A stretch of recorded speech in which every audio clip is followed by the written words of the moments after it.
Hello. So my name is Kreiger. I'm a civil engineer at the U.S. Army Corps of Engineers, Engineer Research and Development Center, Construction Engineering Research Laboratory. I'm the structural lead for our additive construction program, which is anything related to construction scale 3D printing. So I'm going to talk to you about determination of hardened performance and 3D printing that we've done for structural validation or determining structural validation tests. And so you can see from my screen, we've done several different, over the past 7 years, we've done several different things on a larger scale, as well as primarily we're using a gantry printer, but we also have several different printing systems at our facility. But first, before we get into it, I want to talk about something that is paramount to the determination of validation testing. And that is, okay, there we go. So, this is a new technology. So what is the worst thing about developing new technologies? It's failure. And then complementary, what is the best thing about developing new technologies? It's overcoming that failure. So, when we're doing these things, we don't want to be afraid of failure. We want to fail early before it's too late. So we don't want to be afraid of failure. We want to go through the growing pains, the mistakes, and those failures. We want to be willing to take risks early on, and we want to adapt, because the first solution is most assuredly not the right solution. Your acceptable solution may not be the only solution and may never be the final solution. Success after failure is limited by one's ability to adapt. And so what I continually think about as we're doing these larger scale prints and we're continuously learning from failures and things like that is the quote by Samuel Beckett, which is, "Ever tried, ever failed, no matter, try again, fail better."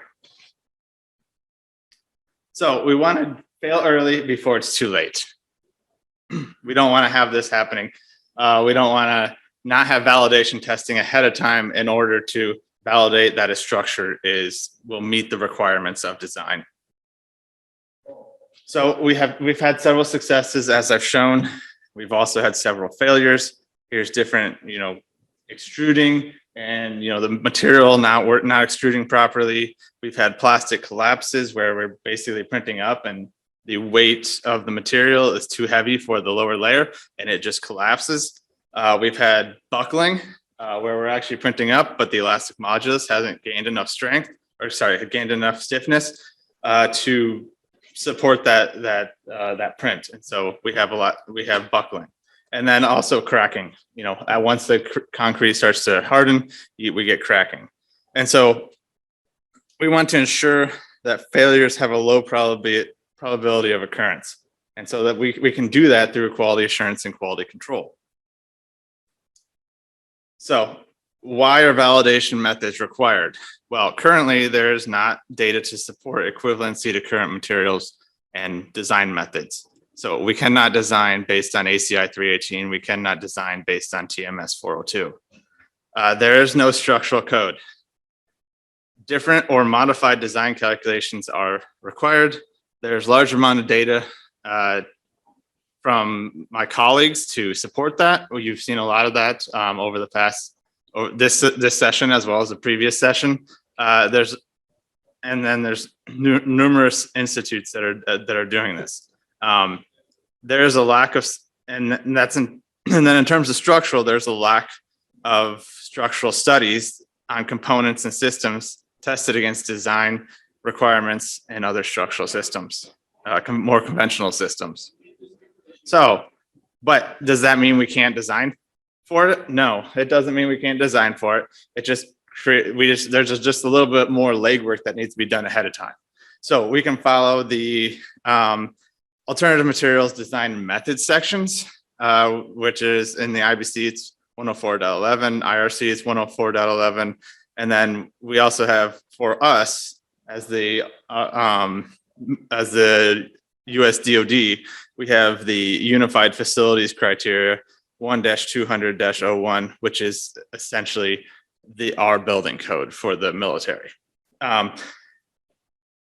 This requires sufficient validation to substantiate this new technology. So we need QA testing, we need to get previous data, we need quality control testing. And then this test report is going to be provided to the authority having jurisdiction, as well as the engineer of record for review. So can existing tests be used for validation? The answer is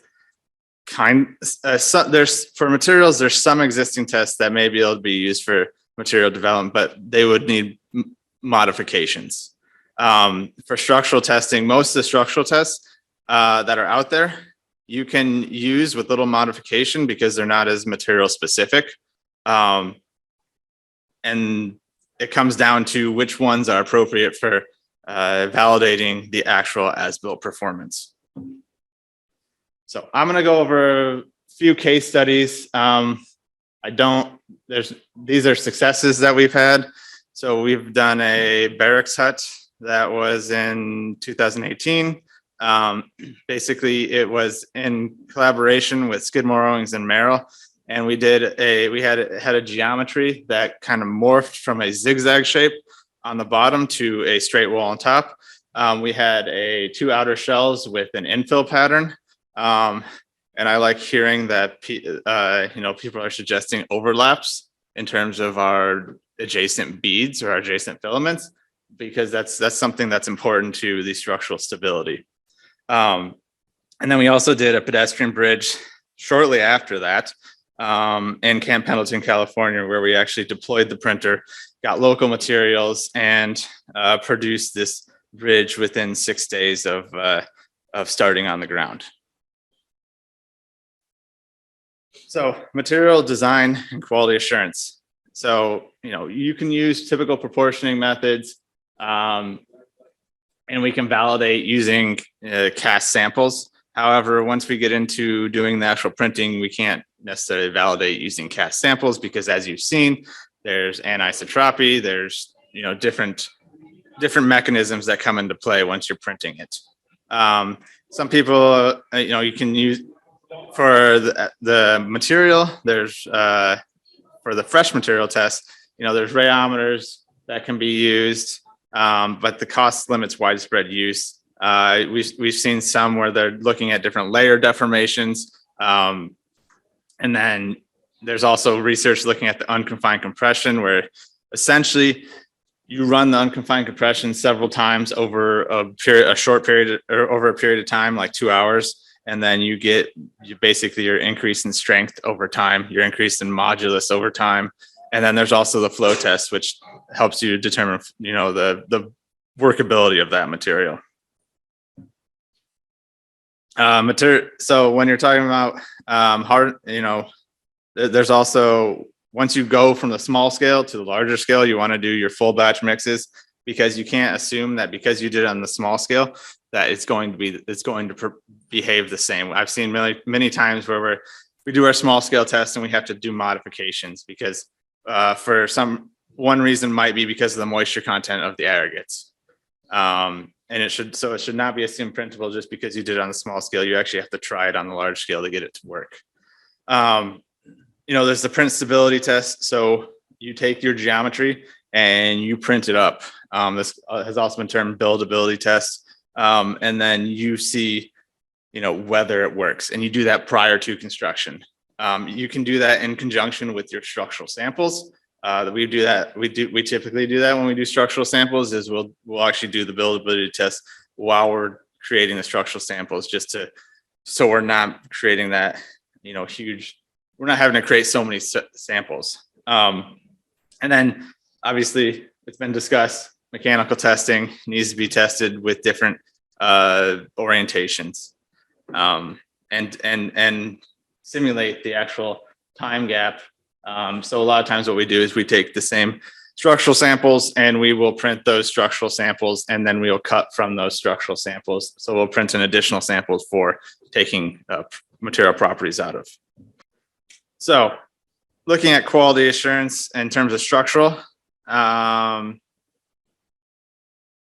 So this was designed, use these specimens or the actual prints were designed using ACI 318. For the walls, it was assumed that the printed portion had little contribution, and it was tested 3 different wall geometries: a straight wall, a chevron wall, which is basically that morphing geometry, and then a pilaster wall where you have a basically embedded column. We tested in-plane and in-plane shear and out-of-plane bending for those. And then the bridge, we tested that. And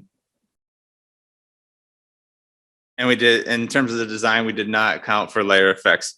We just assumed it was a monolithic section. So what we see from the results of those tests is we do see, toughness in there. Now we had reinforcement in those walls, in the cavities of those walls, similar to CMU. There were 3 bars, 3 number 4 bars for each specimen that were equally spaced.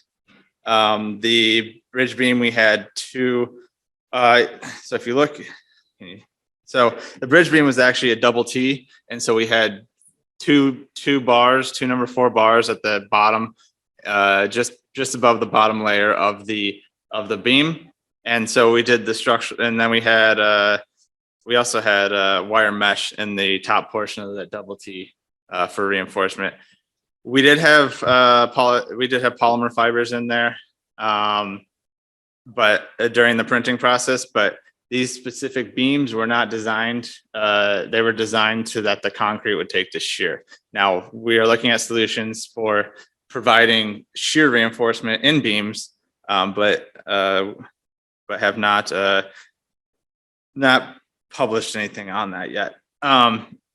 So, when we're looking at your out of plane design moment, so that's 11 kip feet, whereas your out of plane test moment was about 300 kip feet. And now this may be because there was actually some contribution. Well, there was some contribution by the 3D printed portion, but what it also showed from these tests is that there's steel yielding prior to crushing, and that there's failure at the interfaces. So what we saw is basically it would fail at a certain location to initiate at the interface, and then you see different interfaces fail as it started to bend. And so this chevron geometry that we did for that building was 2.5 times stronger than the straight wall. And then the straight wall in the in-plane was stronger than either the chevron or the pilaster wall. And so then looking at the bridge, our design moment is 37.5 kip feet. The test moment was 50 kip feet. So we did better than we outperformed, what it was designed to. And so that's pretty good. But there's still some improvements that can be done on that design. That was more of a quick field ready design that was meant to be temporary for pedestrians. So it was not intended to carry vehicle loads. It was not intended to be there for a long period of time. So when we're looking at quality control, one thing that we need to do is basically take some of those tests that we did for the quality assurance for materials, and we need to run those tests again. So looking at the unconfined compression, we can determine in the quality assurance phase, we can determine the different strengths over time, and then we can create a curve that basically is our limit, and that's the limit we can't meet. Now, I want to talk about, go back to the 2 case studies. You see from the plot on the lower right, there's orange dots and there's gray dots. So during the print of the building, that was the orange dots. So we were under that limit for our materials. For the print of the bridge supports, or the bridge piers, we had, now these demonstrations are both done in conjunction with the Marine Corps. We actually had military personnel running the equipment. So we trained them for over 8 hours, and then they actually ran the equipment. So that also speaks to the simplicity of the equipment and the ability to use this technology. But what happened during the print of the piers is the Marines were pushing for it to be printed faster and faster and faster. And what happened is because they were pushing that far, and we're telling them, hey, you guys gotta slow down, but they were pushing, and because of that, we did have some, not total collapses, but we did have some collapses during that print. And so this highlights, the importance of our material testing ahead of time, and our ability to check quality control during the printing process. So, we want to perform these same tests, our unconfined compression, or our displacement during printing tests, and then also taking samples, creating an element, a representative element alongside the print that we can actually take samples from and determine whether it meets the design requirements. Again, taking samples from those. Here's some examples of, types of prints you can do in the upper right. Both those are in the upper pictures. Some samples you could create, and then testing along the interface, different interface tests. So basically doing a direct shear test of the interface, and indirect shear test, or a splitting tensile test of the interface, and then also doing cube samples, and then flexural beams as well. And so based on all this work that we've done, as well as pulling information from our colleagues, we have, the government has done something a little outside the box, because there has been such a high demand within the Department of Defense for these structures on installations, as well as for deploying these in the field. We published a update to the UFC 3-301-01 section 2.71, which is on the use of additive construction. So basically what it does, it provides structural design limitations, and it expands allowable structural geometries that, such as using infill patterns and buttresses, but it requires that you do the prior testing. So the structural testing, the materials testing ahead of time, and outlines that it pulls from ICC ES AC 509, and then also builds upon that, adding additional requirements in there. And so if contractors meet these requirements, then they're approved to produce structures within the Department of Defense. Okay. So closing remarks, don't be afraid to fail now in order to prevent failures during or after construction. Understand what tests are required for validation. And then validation can be brought on, but through the IBC and IRC and the UFC sections 104.11. And then development of new standards or guidance is required. Validation, quality assurance of materials and structures is required as well. There's no established standard. There's no formal training for structural engineers on this. Current methods may not go far enough, which is a concern for safety. Structural testing used to validate should be required until design methods are established. Cast samples can be used for initial materials development, but are not recommended for, it's supposed to say, for testing the printed material. And then I wanted to just highlight again the UFC section 2-7.2, which provides designers with limitations and guidance for this technology for the Department of Defense structures. Okay, I think we can take a couple of questions if anyone have questions. So you mentioned that you're using local materials for 3D printing, and you're using unconfined compression test, low table test, and rheometer. So do you have any range where you think that this if this concrete, it falls under this range of, say, flow table test or rheometer viscosity, then it's printable. Or if it's flow below it, it's not. Do you have anything like that? Yeah, we do. Based on the geometry of our samples, we have actual limits for what those need to be. We are currently writing a publication, which will have some of that information in there. It's kind of too much to go over there, but yes, we do have limitations in terms of running that test and determining whether that material meets the requirements. Okay. I have another question about the materials. So are you, when you say local materials, are you doing just sand or also that mixtures and? Yeah, so if we can obtain any materials on site, that is the easiest solution, because then we don't have to take those materials with us. Especially for deploying, we don't want to be bringing super sacks of material with us, because it's too much logistics, too much cost. So yes, we're obtaining sand, any large aggregates we might use, cement, and then any additives that we might require. Thank you. I'll look forward to your publication. Thank you. Thanks for the very interesting presentation, Eric. Just wanted to find out about the wall test that you had done. Did you actually do full depth, full height walls for those tests that you showed?